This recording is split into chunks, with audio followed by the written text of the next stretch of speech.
Sir. नमस्कार जी। Sir क्या नाम है आपका? अमृतलाल कौशिक नाम है जी मेरा। अमृतलाल जी, आप कहाँ से आए हैं? मेरा गांव खैरानी है, अटेली मंडी के पास, और मेरा डिस्ट्रिक्ट महेंद्रगढ़ है। अमृत जी, संत रामपाल जी महाराज से कब जुड़े आप? मैं 8 अगस्त 2014 को परम संत सतगुरु रामपाल जी महाराज से जुड़ा। सर, संत रामपाल जी महाराज से जुड़ने से पहले क्या आप कोई भक्ति साधना भी करते थे? जी, हम जैसे मैं ब्राह्मण कुल से पैदा हूँ, जन्म मेरा ब्राह्मण कुल में है, तो हम पितरों की मावस वगैरह निकालना, जिंदा देवी भैरों, और मैं 2 बार कावड़ भी लेके आया हूँ, और इन्हीं ब्रह्मा विष्णु की भक्ति करते थे। मैं नाम पितरों की साला सरबाला जी, बाबा खाटू श्याम जी, हर जगह जाते थे मेलों में, और इन्हीं देवी देवताओं की भक्ति करते थे। तो फिर आप संत रामपाल जी महाराज की शरण में कैसे आए? इन देवी देवताओं की भक्ति करते करते हमें कुछ कोई खास लाभ तो हो नहीं रहा था। बार बार घर में कभी कोई बीमार, कभी कोई बीमार, मानसिक परेशानियों से जूझ रहा था। मेरे पिताजी बहुत समय से बीमार चल रहे थे, उनकी वजह से मुझे अपनी नौकरी छोड़ के भी घर रहना पड़ा।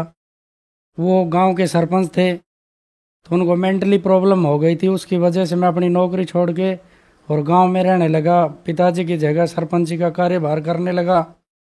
सरपंची का कार्यभार करते करते कभी सोशल वर्कर, मेला भरवाना, स्टेजों पे रहना, नेताओं के पीछे घूमना, इस प्रकार अपने जीवन को खो रहा था मैं। फिर एक दिन क्या हुआ, मैंने टीवी चलाया तो टीवी के ऊपर परम संत रामपाल जी महाराज का ही सत्संग चल रहा था। मैंने सत्संग सुना, उसमें देखा कि भाई ब्रह्मा विष्णु महेश ये अजर अमर नहीं है। मेरे एकदम सांप सा सूंघ गया। यार, ब्रह्मा विष्णु महेश जो हमारे ब्राह्मण का असली देवता है, उनको तो यार अजर अमर नहीं बता रहे। और हमने तो अपने पूर्वजों से सुना था कि ब्रह्मा विष्णु महेश से ऊपर कोई देवता ही नहीं है, कोई भगवान ही नहीं है। हम तो खुद अपने आप को जगत गुरु कहते थे ब्राह्मण, अगर हमसे बड़ा कोई जगत गुरु है ही नहीं। तो उस सत्संग सुनने के बाद मेरे को शौक सा लगा। लगने के बाद में मैंने उस पर नीचे नंबर देखे, उस पर लिखा हुआ था जी भाई फ्री में बुक आती है। तो मैंने ज्ञान गंगा बुक मंगवा ली जी। गर्मी का टाइम था, खेत में रहता हूँ जी, किसान परिवार में जन्म है, खेती बाड़ी का काम करता हूँ। दोपहर के अंदर, गर्मी के अंदर मैंने अपनी वो बुक पढ़नी शुरू करी। बुक 1 बार पढ़ी जी, 2 बार पढ़ी, 3 बार पढ़ने के बाद में मैं तो हिसाब वक्ता बन गया जी। जो कोई आवे मैं वो ज्ञान सब न सुनाऊँ। तो लोगों ने भी इंटरेस्ट आने लग गया जी। उसके बाद में मेरे को खुद अपने अंदर से ही प्रेरणा हुई कि क्यों ना इस संत के दर्शन करे जाएं। तो एक दिन जी मैं नारनौल कोर्ट में आया हुआ था। कोर्ट में मैंने देखा कि एक जो कोर्ट में खोखे होते हैं जिनके अंदर अर्जन मेष वगैरह बैठते हैं, इसमें संत रामपाल जी महाराज की बड़ी सी तस्वीर लगी हुई थी। मैंने सोचा भाई ये भी उसका कोई न कोई नुमाइंदा है। उसके पास गया और हमने बातचीत करी। तो मैंने उनसे नू पूछ लीजिए आप किस जाति से बिलोंग करते हो। वो बोला जी मैं तो चमार जाति का हूँ। और वो संस्कृत में मुझे गीता के श्लोक सुनाने लगा। मैंने सोचा गीता तो भाई ब्राह्मणों का ग्रंथ है, हम पढ़ते थे, मुझे जिन ग्रंथों के बारे में ज्ञान नहीं, और ये छोटी जाति का आदमी ग्रंथों के बारे में बता रहा है। तो मैंने कहा जी आप ये फोटो कैसे लगा रखी है। बोले ये हमारे संत हैं, परम संत सतगुरु रामपाल जी महाराज हैं, और हम इनसे जुड़े हुए हैं जी। तो मगा जी हमने भी ले चल सको जो। बोले जी आज ही चलो। मगर नेक की पूछ चलो आज शाम को ही। तो शाम को चले, तो हम महेंद्रगढ़ रेलवे स्टेशन पर शाम को सारे मिल ले और वहाँ से चले गए। तो मैं राज दरबार खाता था, तो मैं अपने ट्रेन में 5-4 राज दरबार गाली जेब में, और ट्रेन में बैठ लिए चले गए। सुबह गए, हमने बगैर कुछ से समझे वहाँ नियम पढ़ाए। सतलोक आश्रम में परम संत सतगुरु रामपाल जी महाराज से मैंने नाम ले लिया, मैं उनका शिष्य बन गया। सर, संत रामपाल जी महाराज से नाम दीक्षा लेने के बाद क्या आपको कुछ लाभ भी प्राप्त हुए? मेरे को मेन लाभ तो ये हुआ कि हम ब्राह्मण होते हुए भी गलत रास्ते की ओर जा रहे थे और गलत भक्ति कर रहे थे। अब हमें शास्त्रों का ज्ञान होना चाहिए था, वो था नहीं। संत रामपाल जी महाराज ने उन शास्त्रों का हमें अध्ययन करवाया। संत रामपाल जी महाराज ऐसे टीचर हैं जो इतने पेचीदा शास्त्रों का सारा निचोड़ निकाल कर हमको समझा दिया। संत रामपाल जी महाराज की दया से मेन सबसे बड़ा लाभ है कि हमारा मोक्ष होगा। बाकी और छोटे मोटे लाभ तो घर में होते ही रहते हैं। परम संत सतगुरु रामपाल जी महाराज से मैंने नाम ले लिया, मैं उनका शिष्य बन गया। घर आने के बाद में मेरे परिवार के लोगों ने मेरा विरोध शुरू कर दिया। मैंने घर में आते में मावस बंद करवा दी, देवताओं के जाना आना बंद करवा दिया, सब कुछ करा दिया। मेरी माँ ने कही भाई तेरा तो विनाश होगा, तो तुम्हारा पितर भी छुटवा दिया, देवता भी छुटवा दिया। मैंने कही भाई अगर मैं गलत रास्ते पे जा रहा हूँ तो पितर अपने ही हैं, आके मुझे बताएंगे अगर भाई तू गलत रास्ते पे। तो पहले क्या करते थे, हमारे कोई भैंस भूस दूध दाद नहीं देती थी, तो पितरों का पैसा उवार के उनके ऊपर से और रख देते, भाई पितरों का प्रसाद बांट दियो। और मैंने नाम लेने के बाद में जी, भैंसों का मेन बिजनेस था मेरा। नाम लेने के बाद में जो ना दूध देने वाली भैंस थी वो भी हमारा दूध देने लग गई जी आगे, कोई दिक्कत नहीं। घर में खूब बरकत हो रही है जी, सब कहें कि मौज मौज से। छोटे छोटे बच्चे हैं मेरे, उन्होंने भी नाम ले लिया, वो भी परमात्मा की भक्ति करते हैं। और मुझे विश्वास है कि वो अपने जीवन में कभी अगर इस मार्ग से डगमग नहीं हुए तो कभी किसी भी कुरीति की तरफ नहीं जाएंगे। और हम अपना जीवन बड़ी ठाठ से गुजर बसर कर रहे हैं और मालिक की भक्ति कर रहे हैं।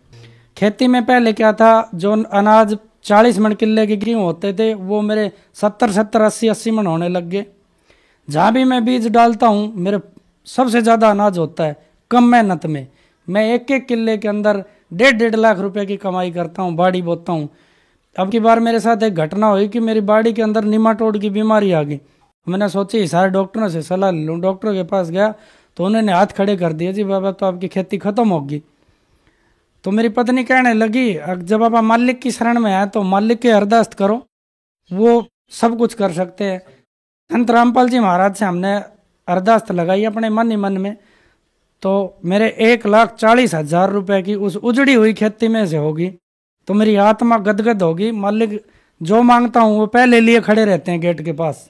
एक जी मेरे पैर में प्रॉब्लम थी, जयपुर के डॉक्टरों ने मेरे को बताई कि भाई तेरे गोड्डा रिप्लेस होगा, घुटना। तो जी भक्ति करते करते मैंने एक दिन मालिक से कहा कि दुनिया का इतना चमत्कार हो रहा है मालिक, मेरे गोड्डो ठीक नहीं हो सकेगे। तो परम संत सतगुरु रामपाल जी महाराज ने मुझे पता भी नहीं चलने दिया। आज मेरे घुटने एकदम बिल्कुल सही हैं, कोई दर्द नहीं है किसी भी प्रकार का जी, मैं बिल्कुल स्वस्थ हूँ। और छोटे मोटे चमत्कार तो जी होते रहते हैं। सर, संत रामपाल जी महाराज से नाम दीक्षा लेने के बाद आपको बहुत सारे लाभ प्राप्त हुए। हम आपसे एक बात जानना चाहते हैं कि आप जाति से ब्राह्मण हैं, इस बात को आपसे अच्छा कौन जानता होगा। कहते हैं कि संत रामपाल जी महाराज ब्रह्मा विष्णु महेश की भक्ति छुड़वाते हैं, क्या ये बात सही है? नहीं जी, ये बात बिल्कुल गलत है। संत रामपाल जी महाराज ब्रह्मा विष्णु महेश की भक्ति करने का सही प्रोसीजर बताते हैं।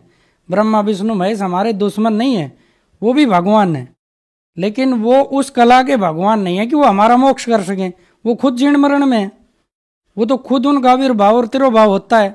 हम अपने शास्त्रों को तो ब्राह्मण लोग पढ़ते नहीं, उनको अपने घर में ला रख लेते हैं और ऊट पटांग बांटे जनता को भी बताते रहते हैं और खुद भी उस ऊट पटांग ठग्गीबाजी में चलते रहते हैं। पैसे कमाने के चक्कर में हम अपने धर्म से ही विचलित हो रहे हैं। हम अपने शास्त्रों को पढ़ें। संत रामपाल जी महाराज तो ब्रह्मा विष्णु की भक्ति करने का सही प्रोसीजर बताते हैं। उनसे नाम लेने के बाद पता चलेगा कि वो कैसे प्रोसीजर बता रहे हैं।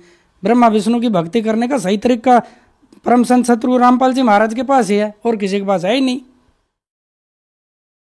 सर, संत रामपाल जी महाराज से नाम दीक्षा लेने के बाद आपको बहुत सारे लाभ प्राप्त हुए, तो जो श्रद्धालु आज आपको देख रहे हैं उनके लिए आप क्या कहना चाहेंगे? मैं तो संदेश देने के तो काबिल नहीं हूँ।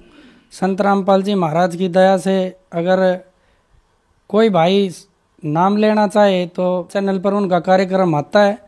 पहले सत्संगों को सुने, फिर नीचे पट्टी पर मोबाइल नंबर चलते हैं, उन मोबाइल नंबरों पर संपर्क करके आपके नज़दीक का नामदान सेंटर का वहाँ से एड्रेस मिल जाएगा। वहाँ जाके आप ज्ञान को समझें और संत रामपाल जी महाराज की शरण में आए, और संसार के सुख तो मिलेंगे ही मिलेंगे, मोक्ष निश्चित है। सर, कहते हैं कि संत रामपाल जी महाराज से उनके जो अनुयायी हैं अंधश्रद्धा के तहत जुड़े हुए हैं, क्या ये बात सही है? नहीं, कैसे है जी, मैं पढ़ा लिखा हूँ, मैकेनिकल लाइन का आदमी हूँ, और मैंने खुद ग्रंथ जांचे हैं। और जो भाई शक करता है वो अपने ग्रंथों को खुद पढ़े, खुद जांचे। संत रामपाल जी महाराज संसार में सबसे बड़े टीचर हैं ग्रंथों के, और कोई आध्यात्मिक गुरु जितने भी हैं, जितने भी धर्मों के गुरु हैं, वो इन ग्रंथों को पढ़ के समझा ही नहीं सकते। गीता, भागवत, कुरान, बाइबल, जितने भी पुराण, कुरान, ये सब संत ने दुनिया के सामने खोल के रख दी। और आप भी पढ़ो और जांचो, और फिर आके संत की शरण में आओ और अपना कल्याण कराओ। गुरु बिन तो मोक्ष होगा नहीं, गुरु तो बनाना पड़ेगा, और वो तो स्वयं परमात्मा आए हुए हैं। आप उनसे नाम लो और अपना कल्याण करवाओ। धन्यवाद सर। Thank you.